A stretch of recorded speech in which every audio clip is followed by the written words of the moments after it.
So we got a really good question from our friend. He's an Indian guy. He describes himself as a medium brown looking guy. He says he's not a freak, but he'd rate himself between a 5 and a 7 on a scale of 10. Anyway, he's 21 years old.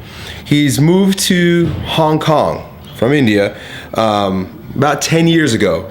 Now that he's at age where he's trying to engage with women, he's having lots of resistance. And I mean, you see, like, he leaves me a long message there describing all of the things he's tried, reading about the psychology of women, and then he's got different techniques. I ask him out once to lunch and blah, blah, and nothing's working. He says that he's growing narcissistic towards women, and that in essence, is starting to feel as if he needs to give up. Like, what does he do? What does he have to do to make this thing happen? So the very first thing I'm going to, just an idea that I can afford you, and I don't know for sure. I've never been to Hong Kong. I've never been a part of the Chinese culture, but I have a feeling, right, just through media and even speaking with Chinese friends, that the Chinese culture is a bit closed to other cultures. So you show up in Hong Kong, and again, I don't know, this is just me saying this. You show up in Hong Kong and you're a little brown dude from India and everybody looks Chinese, you're gonna be met with a bit of resistance. They're not gonna be super attracted to you right away because you're kind of an outsider. And I'm sure you've dealt with this, and that type of prejudice is probably something that you've experienced and sensed anyway. And you may be bumping up against that, right? So the cultural situation just needs to be considered.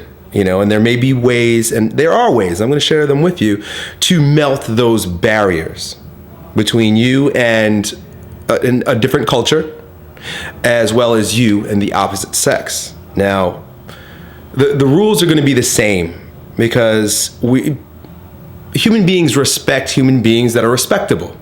Right? And it doesn't matter if it's because there's a racial difference, religious difference, sexual difference, whatever the case may be. A respectable human being is a respectable human being, even no matter what they look like. You ever meet somebody who, like, at first glance, you're like, oh, that person's weird. But then you have a conversation, you're like, I'm very open to this person because they're respectable, they're thoughtful, they're doing something, they're interesting. So my invitation to you, in approaching women, especially if you continue to get rejected, is to become the strongest version of yourself first, right? That's Elliot's number one rule in almost anything. Become the strongest version of yourself first. And that looks very different for different people. For you, apparently it's not going to be about your looks. You said that you're a little fat and you're kind of a funny looking guy. Those are your words. So don't focus so much on that. That might not be your feature, but I guarantee that you're pretty freaking awesome at something. And everyone's awesome at something. Everyone has a gift.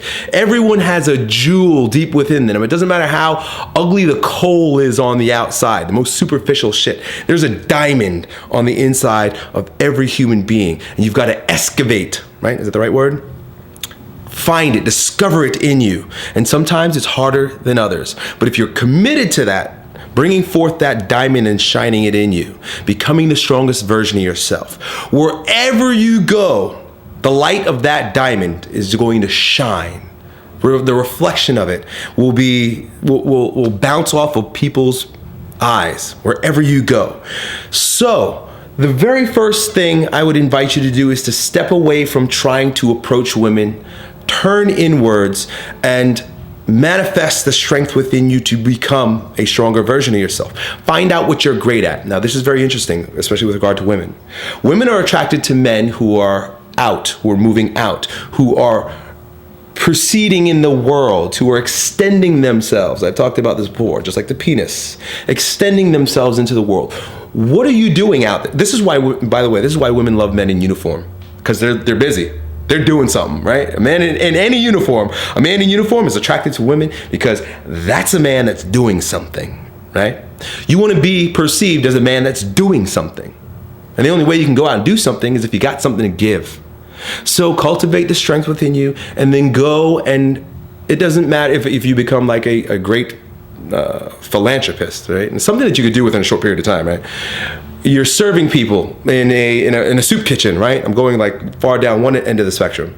You're serving people in a soup kitchen, and you just happen to be like the best fucking server of the poor people in the soup kitchen. And it's like, man, this guy just oozes with passion to serve people in this particular fashion. That's where your diamond shines, is in that type of service. You will be attractive to people. Or if you decide that, you know, you use the term narcissistic, but if you've got this narcissistic drive to become the next CEO of a giant corporation that takes over the world, hey, both guys are out there doing something. This guy's out doing it in one way, you're out doing it that way. Either way, that power associated with that, right, is attractive to other people, particularly women. This is advice for everyone. If you want to be attractive to other people, you've got to strengthen your magnet. And there are certain key elements to having a strong magnet. And one of those is becoming the strongest version of yourself and serving others or inspiring others in whichever way you feel most inclined to. So that's it, man. Work on yourself. Forget about the women. They're going to come to you when they see that you're a man that's up to some serious business. Good luck. Elliot said, what?